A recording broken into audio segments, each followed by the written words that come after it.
Measurement and control of process variables play a most important part in our operations.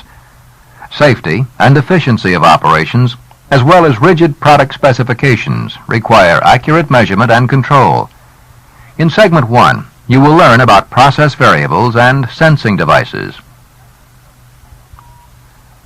The range of instrument control varies widely. For example, an ethylene purification unit may operate with temperatures as low as a minus 150 degrees Fahrenheit, while the furnaces on a steam cracking unit will heat oil up to temperatures above 1400 degrees. Control of process operations requires control of the four basic process variables: pressure, flow, temperature, and level.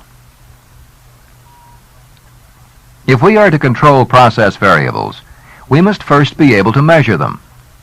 To measure anything, you must have some sort of measuring device. In instrumentation, the measuring device is called a sensing device, or a primary element.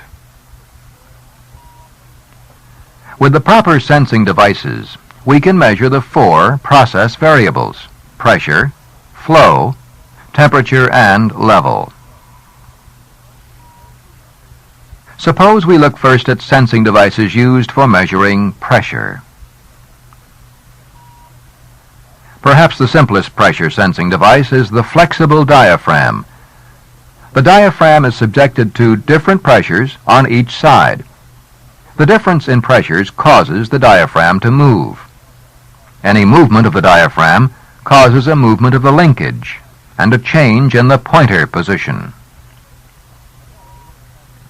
A bellows may also be used as a pressure sensing device. This device operates on the principle that any difference in pressure between the inside and outside of the bellows results in a movement which is relayed to the attached pointer. Thus, an increase in internal pressure will expand the bellows, causing the pointer to move down on the scale. Or a decrease in internal pressure will cause the bellows to contract and the pointer to move up the scale to indicate a lower pressure. This cutaway shows the internal arrangement of parts in a bellows pressure measuring instrument. Because of its simplicity and reliability, the bellows is one of the most frequently used pressure sensing devices in instrument systems. A bellows is the pressure sensing device in the differential pressure transmitter, or DP cell. The DP cell not only measures a pressure difference, or delta P, but can also transmit this pressure to another location. The DP cell will be covered more fully when we discuss transmitters. Another widely used pressure sensing device is the Borden tube. As you can see, it is a C-shaped, flattened tube. The inside of the tube is connected by piping to the source of pressure to be measured. As the pressure inside the tube increases, the tube will tend to straighten out. This results in a movement at the end of the tube, which is connected by mechanical linkage to a shaft on which a pointer is attached.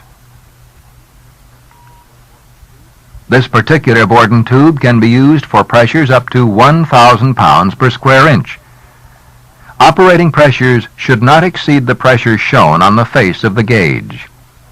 Pressure gauges are used for a variety of pressures, ranging from thousands of pounds per square inch to essentially a full vacuum. In operations where changes in pressure are small, the Borden tube may not be sensitive enough.